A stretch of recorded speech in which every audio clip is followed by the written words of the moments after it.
এই রেসিপিটা প্রত্যেকটা বাঙালি বাড়িতে মাসে বা 15 দিনে একবার করে হবেই হবে। কারণ আমরা গৃহিণীরা এই কথাটাই বলে থাকি, আর বাজার গিয়ে কাজ নেই, ফ্রিজে যা আছে আজকে পরিষ্কার করবো, রান্না হয়ে যাবে। তো সেই রকমই আজকে একটা ফ্রিজ পরিষ্কার করা বা বাড়িতে থাকা সবকিছু দিয়ে একটা রেসিপি আপনাদের সঙ্গে শেয়ার করব। এতটাই ভালো লাগে, আর যা গরম পড়েছে এইরকম একটা রেসিপি হলে মুখে রুচিটাও ফিরে আসে। প্রথমেই দেখুন অল্প তেল দিয়ে দিলাম, আর আমি বাড়িতে ফ্রিজে যা আপনার সবজি আছে সেই রকম সবজি নিয়ে নেবেন। তারপরে এখানে তেজপাতা, পাঁচফোড়ন আর শুকনো লঙ্কা ফোড়ন দিয়ে প্রথমে লম্বা লম্বা করে কেটে রাখা আলু দিয়ে দিলাম।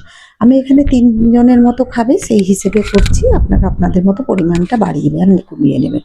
এরপর দুটো পটল, তারপর কিছুটা সজনে ডাঁটা যা আমার ফ্রিজে ছিল, একটা রাঙা আলু, সব কেটে কেটে শক্ত শক্ত জিনিসগুলো আগে দিয়ে প্রথমে মিডিয়াম হিটে রেখে সবজিগুলোকে 4 থেকে 5 মিনিট এইভাবে নেড়েচেড়ে ভেজে নেব। তবে বাড়িতে ফ্রিজে থাকা সবজি দিয়ে কেন, আপনারা রেগুলার ডেটেও এই রেসিপিটা করে দেখবেন, খুবই ভালো লাগে। জানি সবাই বানায়, আমি কিভাবে বানাই সেটাই আপনাদের সঙ্গে শেয়ার করছি। কোনো রকম ঝামেলা তামঝাম ছাড়া খুব সহজেই বানিয়ে নিতে পারবে। তারপর একটা ঝিঙ্গা ছিল সেটাও কেটে কেটে দিয়ে দিলাম। আর কিছু নোটে ডাঁটা, যখন শক্ত শাকটা খাওয়া হয়ে গেছে তার শক্ত শক্ত ডাঁটাটা ছিল সেটাও কেটে কেটে দিয়ে দিলাম। খুবই ভালো লাগে খেতে, মুখে রুচিটাও ফিরে আসে। গরমে যখন কিছু করতে ইচ্ছে করে না তখন এইরকম একটা তরকারি, তার সঙ্গে একটু টকের ডাল করে একটু আলু সেদ্ধ দিয়ে দিলেও ভালো লাগবে। এরপর ঢাকা দিয়ে একটু সফট হওয়া পর্যন্ত 3 থেকে 4 মিনিট স্লো ফ্লেমে হতে দেবো, যাতে করে সবজিগুলো থেকে জল বেরিয়ে আসে এবং সবজিগুলো একটু সফট হয়ে যায়। খুবই সিম্পল রেসিপি, সব বাঙালিরই পছন্দের একটা রেসিপি, খুব ভালো লাগে খেতে। যারা সবজি খেতে পছন্দ করে তাদের জন্য একদম পারফেক্ট। এর মতো স্বাদ মতো, এরপর স্বাদ মতো লবণ দিয়ে আবার একটু নেড়ে চেড়ে দেবো। এবার নেড়ে চেড়ে একটু ভাজা ভাজা হয়ে গেলে, তাতে করে এদের এই সবজিগুলো সবুজ গন্ধটা চলে গেলেই খেতে ভালো লাগবে। এক গাদা মশলা দিয়ে করব না, হালকাভাবেই করব। এরপর আমি 1 চামচের মতো আদা বাটা দিলাম। এটা না দিলে খেতে ভালো লাগবে না। এরপরে হলুদ গুঁড়ো দিয়ে দিলাম, বেসিক লঙ্কা গুঁড়ো দিলাম, কিন্তু আপনারা চাইলে এখানে লঙ্কা গুঁড়োটা স্কিপ করতে পারেন। এরপর আবার নেড়ে চেড়ে দেবো, যাতে করে হলুদ, আদা, লঙ্কা গুঁড়ো সব মিশে ভালো করে ভাজাও হয়ে যায়, গন্ধটাও চলে যায়।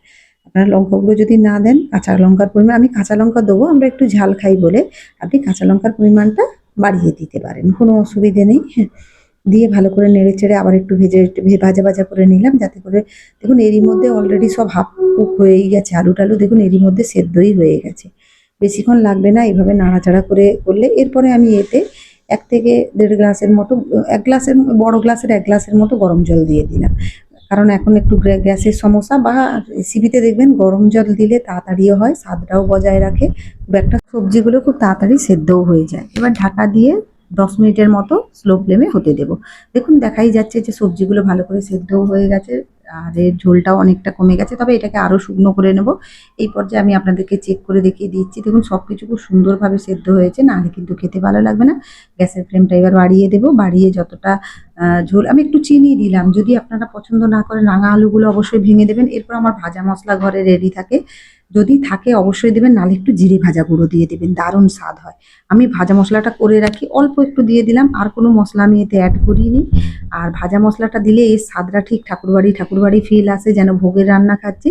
আপনার এই জায়গায় যদি না থাকে অবশ্যই একটু জিরে ভাজা গুঁড়ো দিলেও একই রকমই লাগে, কোনো অসুবিধে হয় না।